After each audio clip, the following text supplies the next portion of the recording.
Joriy yilning 6-9 avgust kunlari Kanadaning Ottawa shahrida IB Jahon kongressi bo'lib o'tdi. Kongress doirasida IB tashkiloti tomonidan turli ko'rgazmalar tashkil etildi. Jumladan, nufuzli Hans Christian Andersen mukofotiga nomzodlar va finalistlarning kitoblari, IB UNESCOning tub joy va yo'qolib borayotgan tillarda yaratilgan yosh kitobxonlar uchun sara kitoblar katalogiga kiritilgan dunyoning turli noyob va yo'qolib borayotgan tillarda yaratilgan kitoblar ko'rgazmasi,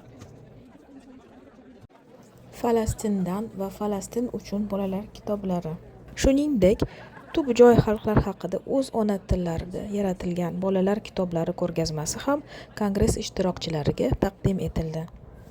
2026-yilgi IB Honor List faxriy ro'yxatidan o'zbekistonlik yozuvchilar Madina Mo'minova va Qobiljon Shermatovning kitoblari ham o'rin olgani barchamizni faxrlantirdi. Ushbu ro'yxatning illyustratsiya kategoriyasida esa mening kitobim ham o'z o'rnini egallagani meni nihoyatda hayajonga soldi. Bu yilgi kongressning muhim mavzularidan biri imkoniyati cheklangan va alohida ehtiyojli yoshlar uchun yaratilgan kitoblar edi. Taktil kitoblar, shuningdek o'qish va o'rganishning turli muqobil usullariga moslashtirilgan kitoblarga katta e'tibor qaratildi. Kongressga dunyoning turli mamlakatlaridan kelgan bolalar kitoblari va savodxonligini rivojlantirish yo'lida faoliyat olib borayotgan IB milliy seksiyalari vakillari jam bo'ldilar. I also think it's historic because it's happening on indigenous unceded territory and is putting a Kongress Kanadaning tubjoy xalqlari hududida bo'lib o'tdi. Ushbu tarixiy kongressda tubjoy xalqlarga mansub vakillar ham ishtirok etib, o'z an'analari, madaniyati va merosi bilan bo'lishdilar. Ochilish marosimidan so'ng kongressning mazmunli dasturi boshlandi. Kongressning mavzusi bir-birimizning ovozimizni tinglash. Ushbu mavzuga oid ma'ruzalar va uchrashuvlar bo'lib o'tdi. Kongressning birinchi kunida Ayrit kitobxonlikni targ'ib qilish mukofoti sovrindorlari e'lon qilindi. Nomzodlar orasida bizning vatandoshimiz Zulfiya Seyitniyazova loyihasi ham bor edi. Uzbekistan, Zulfiya Seyitniyazova for the first time. In Uzbekistan. Kun yakunida Kanada tarix muzeyida Tubjon ovozlar mavzusida maxsus o'qishom tashkil etildi. Kongress ishtirokchilari bu o'qishomni haqiqiy totemlar qurshovida, Shvetsiyadagi Sami xalqining an'anaviy qo'shiqlari hamda tubjoy xalqlarining an'anaviy raqslari sadolari ostida birgalikda o'tkazdilar. Kongress davomida dunyoning turli tubjoy xalqlarining o'z ona tillari va an'analarini asrab-avaylash, yosh avlodga kitoblar orqali o'z tarixini va madaniyatini yetkazish masalalari haqida ko'plab ma'ruzalar va munozaralar bo'lib o'tdi. Yangi Zelandiyaning Maori xalqi ham o'z tajribasi bilan bo'lishdi va an'anaviy qo'shiqlarini ijro etib berishdi.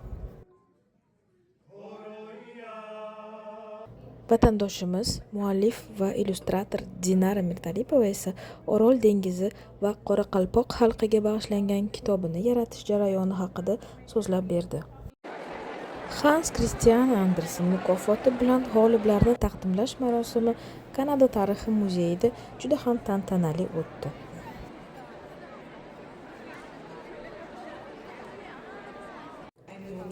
G'oliblar Buyuk Britaniyalik yozuvchi Michael Rosen va xitoylik illyustrator Cai Gao edilar. Kongress davomida IB tashkilotining bosh assambleyasi bo'lib o'tdi. IB prezidenti va yangi ijroiya qo'mitasi milliy seksiyalar vakillari tomonidan saylandi.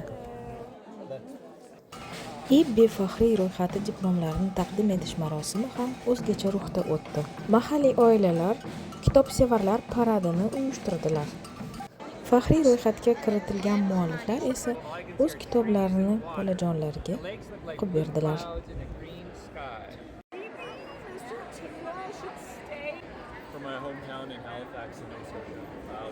It can even be invisible. IBI faxriy ro'yxati har 2 yilda bir marta tuziladigan, yaqinda nashr etilgan eng sara kitoblar tanlovi bo'lib, IBIga a'zo mamlakatlarning yozuvchilari, illyustratorlari va tarjimonlarini sharaflaydi.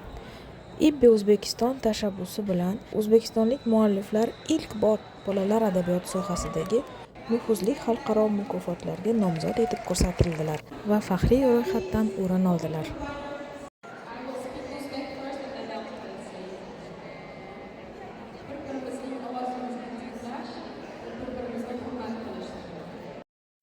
Madina Mo'minova yozuvchilar faxriy ro'yxati.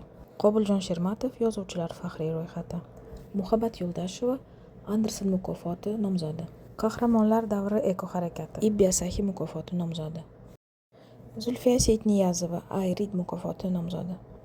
Va men Nargiz Karimova illyustratorlar faxriy ro'yxati. Ushbu unutilmas tajriba uchun IBI O'zbekistonga katta minnatdorchiligimni bildiraman.